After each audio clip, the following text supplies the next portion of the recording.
And I ask that I be able to retrieve any of the documents that I will need to do my post-record. They're all up to you.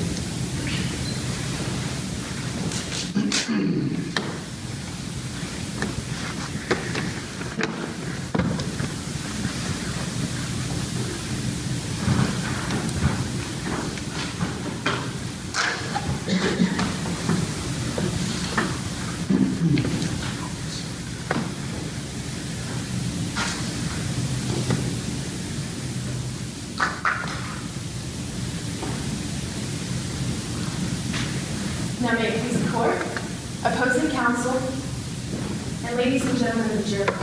All throughout this case, the defense has tried to paint a tragic picture of a desperate girl just trying to get by. But desperation is no excuse for murder. Now as the state, the burden falls on us here today. We must prove beyond a reasonable doubt that the defendant Samantha Pike committed 3 crimes: murder, felony murder, and aggravated assault. Aggravated assault is committed when someone uses an object offensively against another that is likely to or actually does cause serious bodily injury. Now, as you heard from the testimonies here today, Bobby was on the ground at the end of the fight. His feet went out from under him. While on the ground and unarmed, the defendant pointed a gun at him. A gun that Lieutenant Campbell found one fingerprint on, the defendant's. Now, while pointing this gun at Bobby, the defendant threatened him. "Leave me alone," she said. This offensive use of a gun is enough to constitute aggravated assault. But the defendant didn't stop there. As supported by the bullet wound found in the victim's right shoulder by Lieutenant Kane, the defendant took it one step further by shooting Bobby. But the murder weapon wasn't the gun that night. No. The murder weapon is sitting here in court today, and her name is Samantha Pike. Now, as we've established through Lonnie Bacalari, an eyewitness to the crime, there were only 2 other people on the deck that night, the defendant and her brother, Bobby. Lonnie Bacalari witnessed the defendant push her brother over the edge of the parking garage, then flee out the south stairwell. The same stairwell where Lieutenant Kane found the defendant's blood. Now, ladies and gentlemen, we have the defendant threatening Bobby, pointing a gun at him. We have the defendant's fingerprints and blood at the crime scene.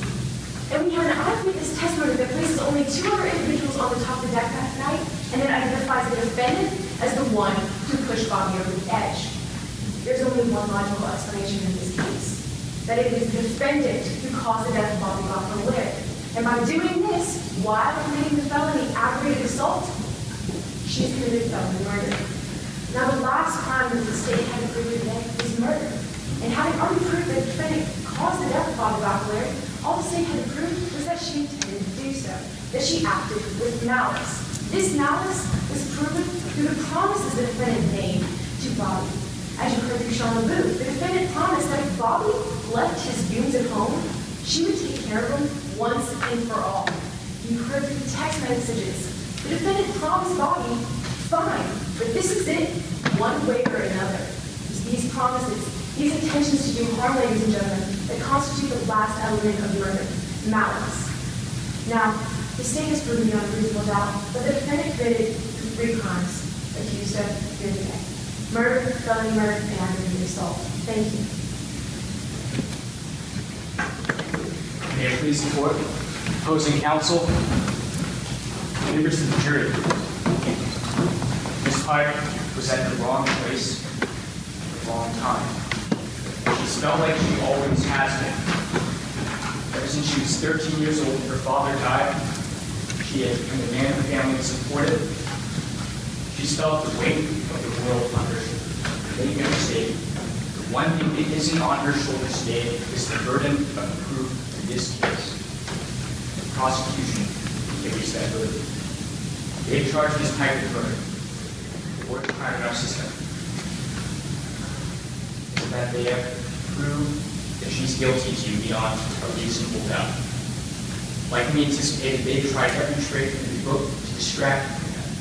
They've attacked Ms. Pike personally, hidden Lieutenant Kane's bias, and acting like Ms. Pike is the only witness in this case that matters. Rest assured, that simply isn't true. The prosecution made the charge. We've all gathered here today with their evidence to test. Ms. Pike, by law, did not even have to testify today if she didn't wish to. But she did. Now we've heard all the evidence. It's time to ask yourselves, is there any reasonable doubt? We cover two types of evidence today.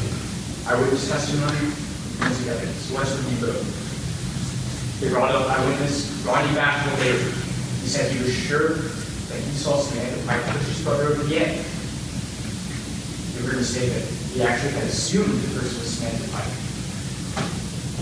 He was also sure that right after that, he sped away in his car. He never even got out of it.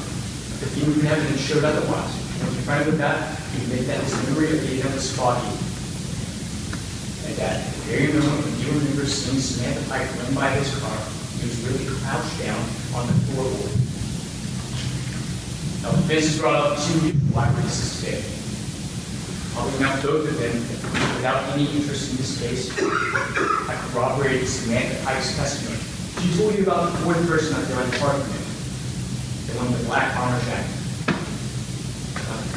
Leslie Kwan, the parking garage attendant, saw the same person in the same black bomber jacket, was able to distinguish that person from Samantha Pike. And Kelly McNulty was able to do the same. For forensic evidence, they brought out Ms. Pike's fingerprint on the handbag. They brought out her blood found at the parking lot. Now don't forget, these pieces of evidence don't contradict her testimony. She told you that she grabbed the gun on the tongue. Sure enough, that's where her fingerprint was found. She told you that she fell, cracked her knee, and bled at the south end of the stairwell. Sure enough, that's where her blood was.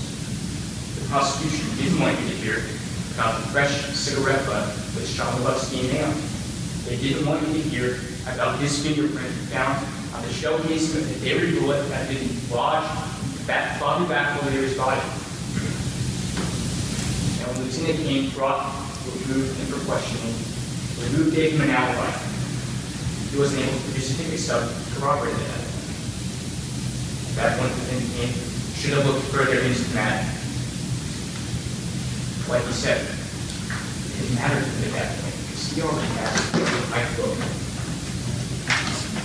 As you all know, police officers' duty is to protect and to serve. When Lieutenant Kane knew what that evidence, only came to serving his own bias. He heard that he thinks this young lady is a little punk, a low-life drug pusher. That the first time he failed to get her locked up, he swore to himself he wouldn't get fooled again by her. January 26th, he saw the opportunity to prove that. He grabbed it. He clung desperately to the evidence made of what killed him. The prosecution is fully that desperation is an excuse for murder.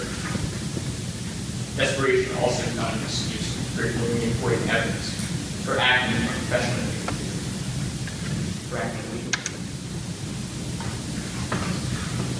Mr. Jury, Samantha Pike is guilty of nothing but being at the wrong place at the wrong time. Because Lieutenant Kane knew that evidence, she's found herself once again in the wrong place. Ms. Pike, she does not belong in that seat. We ask you to return a verdict of not guilty.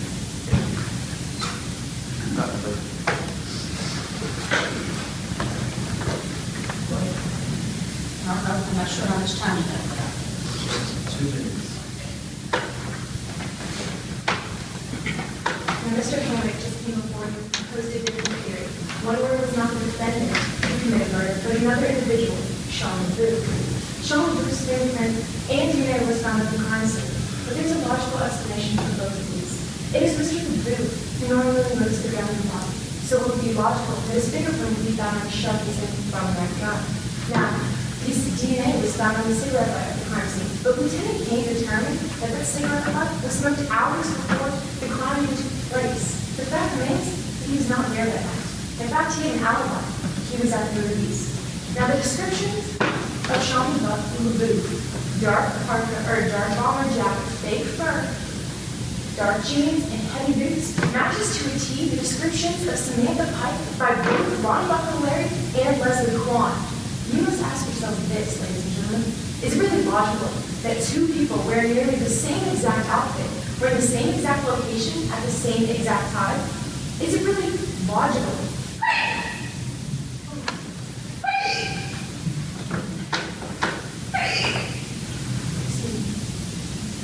Is it really logical that she was just in the wrong place at the wrong time? Or it was just one individual who was in the exact right spot at the exact right time? Therefore, Samantha Pike. Now, you must also determine for yourselves the credibility of each witness. Let's take, for instance, Samantha Pike, who lied to Lieutenant King throughout his investigation, and who lied today on stand and contradicted her statement. She couldn't even keep her facts straight, and you must ask yourselves this. Is a witness really credible that can't keep their facts straight? She was in debt. She was desperate. She had a plan to take care of Bobby once and for all. We understand that she was desperate, but desperation is no excuse for murder. Now, the state has proven beyond a reasonable doubt that the defendant committed 3 crimes of murder, felony murder, and aggravated assault. And we ask, as members of the jury, you return a verdict in favor of the state.